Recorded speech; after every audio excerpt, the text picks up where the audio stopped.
Good evening, Internet. It's Jason here from Godlike Productions. Just going to run you through the latest algorithm that I've developed. This one is inspired by some of the work I used to do on the Kurzweil, going back to the K-2000. In fact, inside the Kurzweil there's a pretty full-featured sample editor actually, and one of the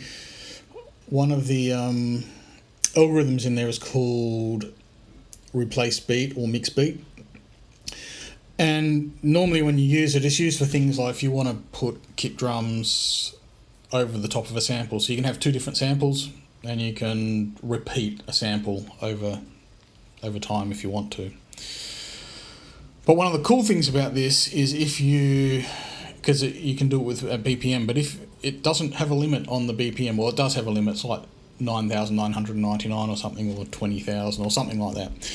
But if you turn it up really quickly, it gives an effect, and that one of my colleagues described as sounding like you have dipped your sample into Chrome. So I've tried to emulate this here. It's not an exact copy because there's some really good crossfading that happens on the Kurzweil. And just to be clear, this isn't a real-time effect. This is something that happens offline. So I thought I would bring this to the H9000 and do something similar. So I have the new Chrome algorithm here.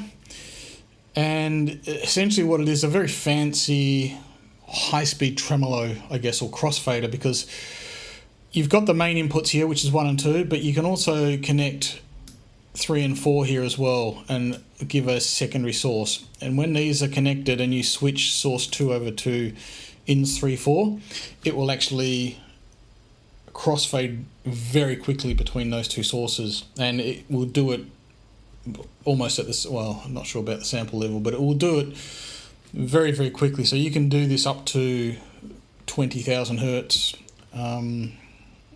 So yeah, you can crossfade extremely quickly. So just run through the controls that we've got here quickly. We've got the first one is BPM frequency. So that will swap this knob between hertz, where we can go up, where we can go up to 20,000 hertz, and BPM. And what it will try and do is it will do its best to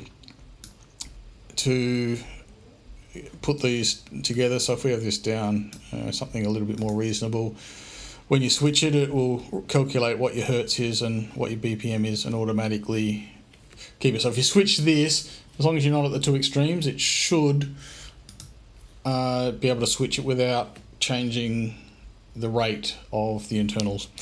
I find it best on BPM. You can set it in time with your whatever your clock is. I haven't synced this up to MIDI for a few reasons. One of them is it sounds pretty cool modulated as you modulate this and as you sweep it, and doing that on a multiply might be a bit tricky. And yeah, that's one reason. The other reason is what divisions are we going to make, and a lot of them don't really make sense. So select your audio source, dial up your BPM. The mod amount is how much modulation. You can go negative amounts will do it out of phase, and positive amounts will do it in phase. And I'd suggest starting at 1, just leave it at 1 mostly. I have set it to 0 by default, so when you put it on you won't hear the effect. So if you drop this in, you won't hear the effect, and you can bring that mod amount up and just bring it in as you want. We've got a number of waveforms here. I think these last 3 might only be single cycle waveforms, so I'm going to have to do a little bit of adjustment to this list in a future edition of this, but for the time being, sine, triangle and square are probably going to be the ones that you're going to use mostly anyway. Triangle and square, peak and ramp, the pulse width modulation is in effect. It's not for square, it's a normal pulse width modulation, but it's not like a slew on the triangle. It modifies the shape of it. It kind of pulls the top and bottom up a little bit and pushes them to the side. So it's not really a straight out pulse width modulation, but it does modify the triangle and peak shapes, certainly, and you just play around with it, have some fun. Sine is the least harsh, square is the most harsh, as you'd expect, and changing the pulse width modulation down, you'll get not very much of, I think it's mainly silence at low ends and mainly the signal at high ends, or at the higher levels. And when you've got source 2 and 3, of course it just crossfades between the two samples, and these come in on inputs 3 and 4, now on 1 and 2. It's only got stereo output. It sounds fantastic with some reverb, so I black hole on this, and it sort of saturates it. So I'm going to run through a little bit of a demo here and let you know about the sounds. This has been available to Buy Me a Coffee subscribers for quite some time. It's one of the perks of being a subscriber, is that you'll get early releases of things, and this is one example of that. And this is not going to be free, but it'll be cheap. This one probably $5, I think.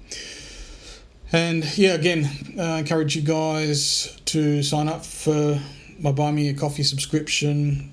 The subscribers get this stuff for free, and it doesn't take very long to pay for itself. And yeah, you get a bunch of presets, or you get all of the stuff that comes out for free when you're a subscriber. I'm working on a few projects at the moment, which is why these algorithms have been coming out a little bit slower. I'm got some development work at the moment that I can't talk about at the moment, but I will share with you later. And I'm working on my own version of a new sort of reverb algorithm, so that's taking a lot of time. Development. It will come out on the to the Buy Me a Coffee subscribers. I've also got a physical modeling module coming out shortly, which again be free to subscribers, and they'll get that one early, so well before it gets released to the public. And I've got a few other things bubbling along in the background.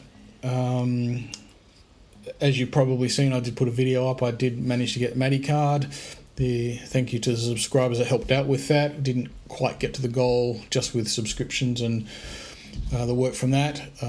Chipped some of my own money in it, but I did need to expand the studio at that time. So I'll be putting up a new goal for, again, trying to do some work in the studio.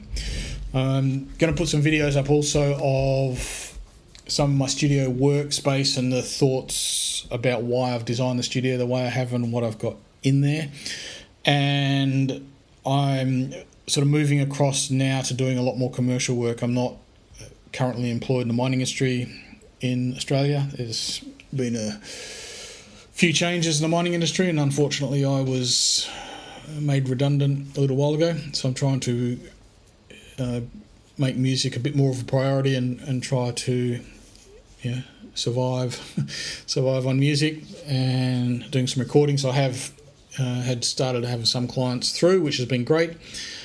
And yeah, if you see this and you're in Australia, and well, don't have to be in Australia, you can be anywhere around the world. I'm happy to do some mixing, mastering work, and also happy to do some H9000 development if anyone wants that. And again, if you just want some of your audio run through some of the fantastic plugins that are available on the H9000 or the KSP8, hit me up, and I'm happy to run your audio through and impart some of this goodness to your audio for your own projects. And yeah, hopefully the rates that you'll find quite reasonable for that.